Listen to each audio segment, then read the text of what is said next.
The greatest trick the devil ever played was making you believe that the pessimists are the good guys. Midwits hate earnestness and sincere conviction because they can't stand being reminded of the thing they're capable of but resist: actually trying. People will try to put the same limitations on you that they put on themselves. Don't mistake their insecurities for your ceiling. Whatever you fear establishes the boundaries of your freedom. So if you're afraid of heights, you stay low. If you're afraid of people, you stay alone. In the moment, you have lots of fears and uncertainty, and that causes you to not enjoy stuff as much as you could. In the future, you are able to see all of the fears that you could have worried about. None of them, or one of them, came to pass. So you realize that all of your fears didn't need to be something to worry about, and all of the enjoyment, how you should have enjoyed it back then, was actually where you should have placed your time and your attention. The common feeling that your life has not begun, that your present reality is a mere prelude to some idyllic future. This idyll is a mirage that'll fade as you approach, revealing that the prelude you rushed through is in fact the one to your death. Do you know what the tasks that you didn't go for made other people think about you? Nothing. They don't think anything about you because you didn't try. The very thing that you were worried of happening is going to happen if you don't go for it. If your life was a movie and people were watching up to this point, what would the audience be screaming at the screen, telling you to do with your life? I'm certain that most capable people don't believe in themselves enough, and a lack of confidence killed more dreams than a lack of competence ever did. The idea that one day life's duties will be out of the way and that you can finally start doing the thing you want and living your life fully is a myth. I think it's a lie. There is a part of you that is going to experience and enjoy the past more than you did when you were going through it. In 3 generations, no one will even remember your name. And if that doesn't give you liberation to just drop your problems and find some joy, I don't know what will. My friend explained that when he finds himself getting carried away by jealousy or frustration or anger, he asks a few questions. So the first one that he asks is, out of all of the emotions you could have chosen, why did you choose that one? And second question he asks is, and how's that working out for you? What has been the outcome of that emotion arising? Has it made your life, relationships, quality of mind better or worse? Life is inherently ridiculous and guaranteed to end sooner or later, so you might as well enjoy the ride. This is your opportunity to change anything. Behaviorally, you can change anything you want. Not everything you want, right? That's the problem. You can become anything you want behaviorally, but you can't be everything you want. So you need to pick a small number. What would have to happen at the end of next year to look back and consider this year a success? I think that really helps to just give you a bit more perspective. And it usually comes down to only a few things. Setting the bar unrealistically high does not increase your performance. Imagine this. Imagine that you went into a buffet and you made your plate as big as possible. You said, I want all of these things. I'm going to put all of this stuff on my plate. And my stomach is going to expand to be able to fit it. That's not the way that our stomachs work. And that is not the way that our workloads work. So, first rule, in order to pick something up, you have to put something down. Don't assume that just because you've loaded more onto your workload plate, your work capacity will expand to be able to fit it into your stomach. No, that's not the way that it works. Make the assumption, I can do no more than I'm doing now. I can switch stuff, but I can't add more in. Maybe you can, maybe you're gonna be able to squeeze your phone time, maybe you're gonna be able to become more efficient, more productive, whatever. But it's safer to just assume this is the pie that I'm playing with, and in order to pick something up, I have to put something down. That means I'm gonna have to take something off the plate. We don't think about subtraction, because we think of addition. Unfortunately, you can't take somebody else's purpose or success. You can't wear it as a suit. It's a bad idea, right? Because it's gonna not fit. Let go or be dragged. That means if you're not careful with how you design what it is that you chase after, you can spend your entire life realizing that you climbed a huge fucking ladder that was leaning up against the wrong wall. The big picture goals are going to be hard for you to get to. But if you just think 1 year ahead, okay, now we can start to talk about a plan to do that. If I could only achieve one thing today, start of every day, if I could only achieve one thing today, what would that be? And it's the big thing. It's usually the scary thing. It's usually the thing that you probably don't want to do. How many times does someone go and clean the cupboard in the kitchen that hasn't been touched for 6 months? I'll rearrange all of the plates because they don't want to have that conversation with their boss. Because they don't want to face that particular piece of work, which is like big and scary and I don't really know how to tackle it, how to begin. You will do everything that doesn't need to be done in order to avoid the one thing that does. It's because it's a big, scary task that people will endure months, years, decades of misery to avoid a couple of days of pain. And that makes sense. It's a good trade in some ways, but over time, you're going to accumulate an awful lot of discomfort. Permanently being busy stops you from being able to listen to fleeting thoughts that are in the back of your mind. Mm-hmm. And that quiet voice is usually the really powerful one. The answers you seek are in the silence you're avoiding.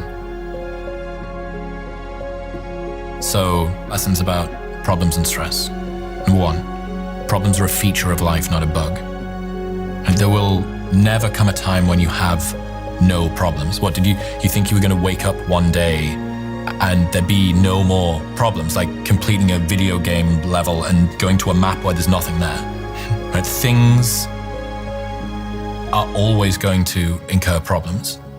Your problems will change, but having problems is going nowhere. Number 2, whatever negativity is consuming your thoughts probably won't matter in 3 months' time. Like in 3 months, you won't remember the corrosive texture of your own mind or the boring, repetitive things that you thought, or maybe even what you worried about. I think, what were you worrying about 3 months ago, right now? Probably can't remember. But all of the time that you spent worrying will have passed. So you're sacrificing your joy and your presence in the moment for a problem that you won't even be able to recall in the future. So learning comes from the edges. Number 3, change is uncomfortable and it rarely occurs without a lot of stress. Learning comes from the edges? From the edges, what does that mean? Proximate zone of development. What does that mean? You pushing yourself just beyond what you're comfortable with. And sometimes this can be emotional pain too. Leaving the job happens when you get pushed out of region beta on the bottom end, or growth happens when you overextend yourself the right amount, not so much that you get injured, but so much that you're challenged, that this is a new zone for you to get into and clawing up, wow, and it expands your potential, your idea of what you're able to do, and it pushes you so that your system becomes more resilient on the other side. Many of the periods of radical, important change that you have had in your life have only occurred because of severe challenges you faced. Like, look back. Almost all of the big periods of growth in your life have germinated from your lowest points. In retrospect, would you have avoided them if you could? Probably not. So, yeah, this challenge is a gift. You can lean into discomfort as if you invited it through the door. It's like, oh, there we are. Hello. When we talk about metrics of success, you talk about observable metrics and hidden metrics of success? Yeah, so a lot of the time we'll trade a hidden metric for an observable metric. Something that's observable would be your job title, what your salary is per year, how many people know you, your bank balance, the size of your house, the car that you drive. Things people can see. Yeah, of course. Okay. The only way that your success can be judged is outwardly. So naturally, we trade something which people can't see for something that they can see. For instance, lots of people would trade a longer commute for a higher salary or a better job title. One of the problems that you encounter with that is that the length of your commute is one of the most correlated stats with your happiness. Longer commutes reliably make people more miserable. And what's the hidden metric that you've lost by doing that? Well, that's less time with your family, with maybe your kids that are growing up, with your wife to connect. That's less time to pursue your own passions, even if your job is your passion. So what about a more stressful career? Going to move into a different industry that's way more stressful, but it pays more. Observable metric. What's the hidden metric? What about the peace of mind that you have as you go to sleep at night? What about what that does to your health and the quality of your relationships and your ability to be present on a weekend? So you're not able to turn your phone off because your last job was 9 to 5, but this one is 24/7. Well, it's difficult to say because you're like, people want and need real resources. I want to improve the quality of my family. That's a noble thing to do. But after a while, you have to admit, if you already live a comfortable quality of life and you trade it, you trade your happiness or your peace in order to get more, you're making a bad choice, because you're going to sacrifice something that you want, which is happiness, peace, connection, for something that's supposed to get the thing that you want. There's a wonderful idea called productivity dysmorphia. So it's the inability to see your own success. It's like to acknowledge the volume of your own output. So it sits at the intersection of burnout, imposter syndrome, and anxiety. You think of it like ambition's alter ego, basically. Like the pursuit of productivity spurs us to do more, while robbing us of the ability to savor any of the successes that we achieve along the way. So first off, people are not particularly good judges of how productive they are. I think so many people are whipping themselves into submission, saying you're not doing enough, because in the past that motivated them to do more. Yeah. And after a while, you have to accept, I'm doing quite a lot. And if you were an athlete on a sports team and your coach only ever pointed at you when you made a bad play, you wouldn't feel particularly motivated by that. But a lot of people have this sense of productivity debt. They wake up every day feeling as if they're already behind. And only if they dominate their entire day perfectly can they drag themselves back up to some minimum level of acceptable output. And only then can they go to sleep that night without feeling like a loser. This means that your set point is loss, and the best thing that you can do if you crush the day is get to a draw. You never win. And then there's this sort of weird drill sergeant in the back of your mind that's saying, all right, you can have a little bit of a break now, but just so you know, as soon as you wake up in the morning, it's all going to happen again. It seems to me that on every hero's journey, as soon as they make the commitment to go from where they are to where they want to be, their self-belief never wavers. Right, sure, there's ups and downs in the journey and the progress, but their conviction doesn't slip. It's like, at that moment, the clouds parted and I was sure I was going to become a UFC fighter, I was going to become a businessman, I was going to get off drugs, change my mindset, whatever. In my experience, that's not the way it is at all. Like, your entire journey of personal growth is just steeped in doubt and self-pity and uncertainty, and it tarnishes the whole experience. It's not sexy. It's not cool. You're like, this is supposed to be my Rocky cutscene. It's 3.5 minutes in the movies, but it's been 4 years for me. What's going on? There's not even the promise that there's any glory on the other side of it. And this is exactly why it's so much easier to just go back to your old patterns.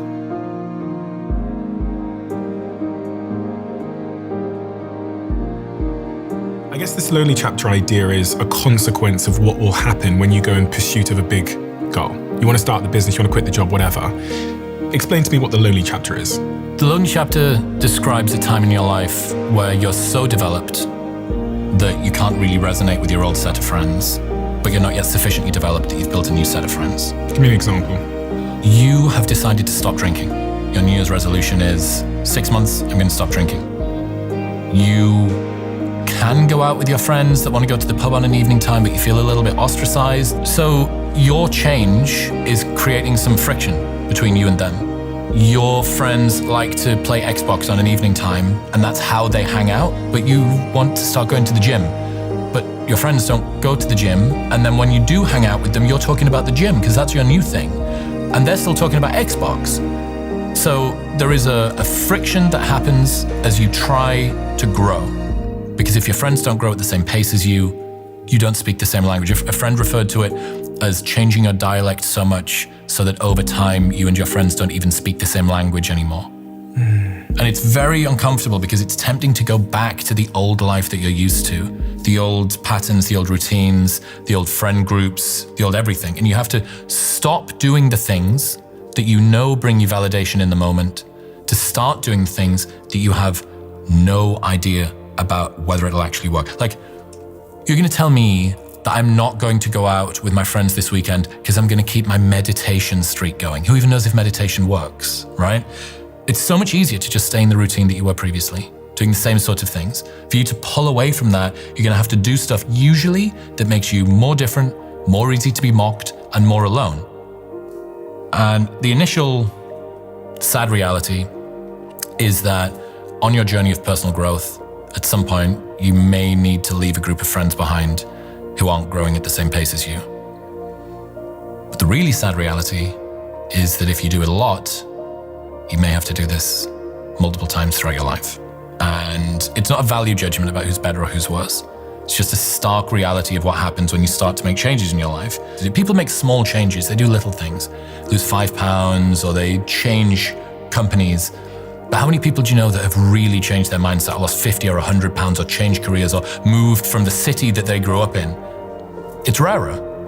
And I think the reason that I love this lonely chapter idea is that it names something that a lot of people feel is a bug, not a feature of personal growth, which is this discordance with their old patterns and their old friend groups, and the fact that they don't know whether the uncomfortability is supposed to be there. Is this discomfort right? Is my self-doubt? Surely I should just believe and see it, believe it, achieve it? Am I not supposed to just be, single-mindedly going toward my goal? This doubt is supposed to be there. I can promise you that every single person who has gone from a place where they didn't want to be to one where they did has had to go through this lonely chapter and deal with all of this. You can just do things. Just do it anyway. Do it tired. Do it sad. Do it lonely. Do it without a role model. Because if you're waiting for somebody to come along and give you that helping hand, sometimes you're going to be waiting too long. It reminds me so much of Jeff Bezos' shareholder letter, where he talks about resisting the equilibrium. In his final 2020 shareholder letter said, differentiation is survival and the universe wants you to be typical. And the way that this dovetails into what you've said is your environment is very, very much holding you in place. And actually, in every facet of life, every organism is currently expending a huge amount of energy just to resist the pull to be typical. Regression to the mean. Exactly. So if you were to leave your friendship group now, the amount of energy it's going to take to stay untypical is tremendous. To be different in any context or environment, work is being done, to stay atypical. And I think about this as we come into the new year, which is if you're planning to be different, quit the job, go and be the violinist in Peru, start the cupcake business, it's going to cost you so much energy to resist the equilibrium that you better, going back to what you said about subtracting things, you better save energy somewhere else. I had a neuroscientist on the podcast that was the neuroscientist that discovered we have a biological budget of energy, literally like a bank account. And what tends to happen, I think, and why the New Year's stats are so horrific in terms of the amount of people that stick to their goals, is we go in search of a new state, a new life, that's going to cost us even more energy to resist our current environment without budgeting for it by saving elsewhere. And I think about this through the lens as a business owner, because as a company, we'll become like the mean the minute we stop the fight. The minute we stop experimenting, the minute we stop pushing the boundaries, the minute you give up the fight, you will become every other show. That's what I meant when I said problems are a feature of life, not a bug. There will be no day when you don't have any problems. And railing against it. Why is the flight delayed? Because flights get delayed. That's why. And did you think that there was going to be a day when no flights were delayed? That you were going to reach some escape velocity where this was no longer an issue? I love this analogy using escape velocity. Imagine that we've got a rocket ship here. So when this is taking off, on the launch pad is when it needs the most energy. The inertia is the highest, the resistance is the most. So that's when you need to use whatever fuel you've got. Use the chip on your shoulder from the kids that bullied you in school. Use your desperate desire to be seen by that girl out there. Use your need for validation from your parents, whatever it is. What happens when this takes off? This fuel source switches off and then the booster rockets come on. That's as you get to a different level of altitude. And now you're using a different sort of fuel source, and then this falls away, the bottom falls off, and it keeps on going. And then it gets into escape velocity. Use what you have at the start. And at the start, most people have way more discontent than they do love. Even this ties right back to New Year's resolutions, because if I am going to make a change and reach escape velocity, then I'm going to need to focus all my energy and therefore save leakage, save wasted energy in this moment of time. And I've heard you talk about this when you do your annual review, that, again, it goes back to what I was saying, you do need to cut some shit. And you can't have it all at the same time if you are going to change your life. This is one of the problems of overcooking your goals for the next 12 months. I think you can probably do two big things in 2026. Two big things. You could probably lose 20 pounds and get a boyfriend that you really, really love. You can't do that and move cities and start a new business and learn to play the piano. No. And that, again, is why don't go into a buffet and assume that however much food you put on the plate, your stomach will just expand to fit it in. Because what you're going to guarantee is that you fail next year. You can almost guarantee that you fail at doing this thing. Is it great to set your sights high? Yeah, that's real cool. And maybe you've got lots of things that you want to do, but just what would have to happen by the end of next year for you to look back on it and consider it a success? And what if you created a rank ordered list? And like, okay, I need to kill one of these. And you left yourself with one or two. What's left? You'd only do one thing next year. Cross that off, cross that off, cross that. What am I left with? I really want to lose the weight. There we go. Now we can break that down into individual steps. I need to get a gym membership. I need to get some cool gym wear that makes me feel good as I go to the gym. What is the most important things we haven't talked about? The strivers who want to make change, become someone else. Stop taking life so seriously. Like, no one is getting out of this game alive, literally. In 3 generations, no one will even remember your name. And if that doesn't give you liberation to just drop your f***ing problems for a moment and find some joy, I don't know what will. Like, life is inherently ridiculous and guaranteed to end sooner or later. So you might as well enjoy the ride. This is this deferred happiness syndrome thing, dude. Like, don't wait. Life really is happening right now. There is this belief that once life's duties are out of the way, then you can finally start doing the thing you want to and fully living your life. It's called the provisional life.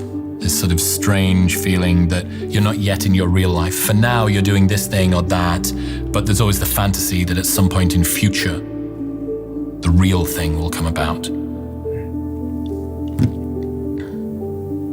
There is a kind of urgency that I think we could all do with, and that's not to put pressure on people so that they feel like a failure if they fall short. It's not to deny the fact that people have got real, legitimate resource and time constraints that mean that they can't do a thing. But don't wait, because life really is happening right now. And I can't think of many times when you're going to regret trying to make something happen